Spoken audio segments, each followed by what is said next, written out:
Fundamental investment models, at their core, are designed to keep you invested as long as possible and take defensive measures when economic conditions deteriorate or we enter a bear market.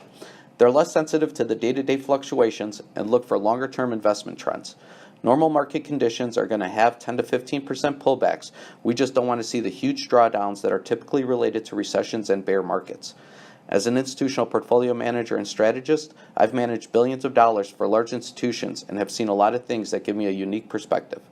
This experience allows me to identify investment trends and make better investment decisions that reflect the current environment. You may not know this, but fundamental analysis is much more than just picking stocks or bonds. It requires a thorough understanding of economics, corporate finance, asset valuations, and portfolio construction and management. The vast majority of investment returns come from asset allocation, so a deep understanding of these topics will allow for the proper allocation under current conditions and take advantage of investment opportunities. Now, we understand that market behavior sometimes deviates from fundamentals, so we need to have the flexibility to make changes to reflect these short-term variances. We do so by segmenting the model into two separate components, giving a better, more complete picture of the current environment. The first component is the longer-term allocation and is designed to stay fully invested until we see a deterioration in economic activity.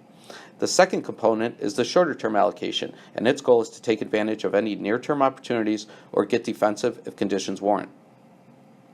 Looking at this pie chart, the left side is the longer-term allocation with core holdings dictated by risk tolerance. As mentioned earlier, we will be fully invested here until we see recessionary pressures building or a catalyst appears that could cause a major market collapse. Looking over the next 12 to 18 months, we'll analyze the macroeconomic environment, the current market cycle, and other fundamental factors like fiscal and monetary policy to get a clear picture of what's happening. This longer view will tend to cause less turnover and thereby be more tax efficient. On the right side of the chart is the shorter term allocation, where I can draw my institutional experience and allocate to global positions as well as sectors and other asset classes. This half gives me the flexibility to be opportunistic or defensive depending on conditions. If things look bad, we can increase the cash position or turn to bonds if valuations are more favorable. We can also overweight or underweight stock sectors and market caps. And finally, from time to time, there may be value in alternative investments that offer unique benefits to the portfolio.